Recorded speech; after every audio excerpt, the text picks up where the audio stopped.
দীঘায় জগন্নাথ মন্দিরের উদ্বোধনের আগে উপস্থিত মুখ্যমন্ত্রী মমতা বন্দ্যোপাধ্যায়। উদ্বোধনের আগেই মানুষের এত উন্মাদনা যে তারা গিয়ে আর বাইরে থেকে ভালো তো দরজা খোলার পরে সবাই ভেতরটা দেখতে পাবে, কারণ তার উদ্বোধনের একটা টাইম আছে, অক্ষর 3:30 আড়াইটাতে প্রোগ্রাম করা হচ্ছে সকলেই। আর তার আগে কালকে থেকে যোগ্য হচ্ছে, 7 দিন ধরে যোগ্য চলছে নানা রকমের সিস্টেম। কালকেও যোগ্য চলবে, পরশুদিনও সকাল থেকে ঠাকুর প্রতিস্থাপনার নানা রকম প্রস্তুতি চলবে। দারুণ হবে 2:30 থেকে 3টে চলবে। তারপরে ইনাগুরেশন প্রোগ্রাম করবে, ইনাগুরেশন করে দারুণ করবে, তারপরে ইনাগুরেশনের প্রোগ্রাম ভাবনা। তারপরে এত দ্রুত হয়ে গেল, তার মধ্যে ইয়াস আমফান ঘটলো, তার মধ্যেও দীঘায় এই যে দ্রুত হলো, এই সেদিন বললেন হয়ে গেল, আবেগটা কতটা স্পর্শ করছে আপনাকে?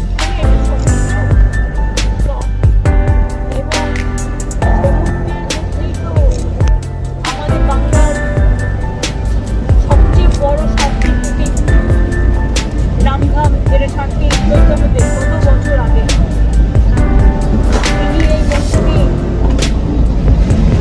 তিনি পরে ছিলেন, এবং তিনি তার মধ্যে এই কথাটা বেরিয়েছিলেন নয়নপথভাবে জগন্নাথ। দীঘায় যেহেতু একটা সমুদ্র আছে এবং সমুদ্রের লোকে বেড়াতে আসে, এখানে একটা করে পর্যটকদের আকৃষ্ট করে।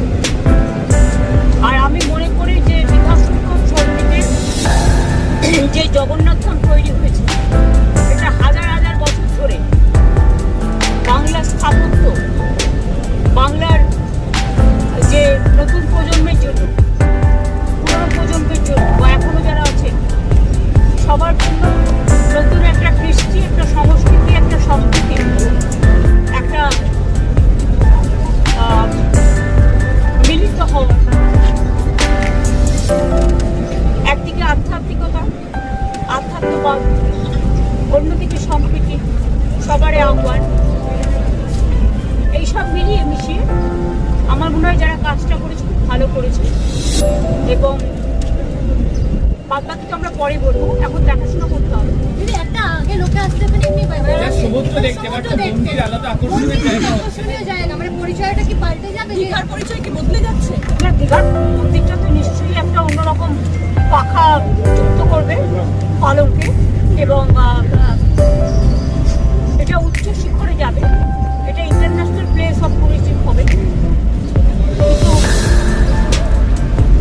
দীঘায় সমুদ্র চিরকালই, দীঘা আপনারা দেখেছেন আগে কি ছিল।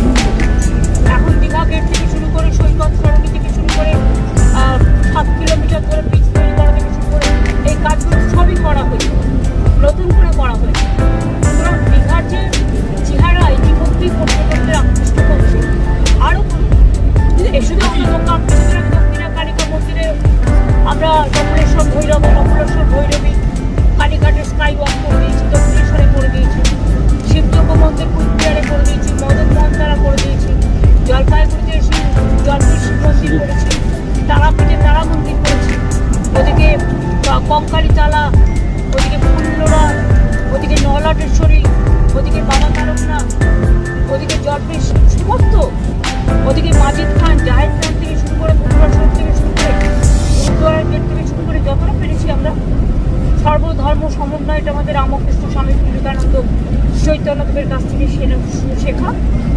আমরা চেষ্টা করছি সেই ধারাটাকে বজায় রাখা। ট্রেন বাতিলটা বলবেন, ট্রেন বাতিলটা বিদেশিরাও প্রচুর আসবে।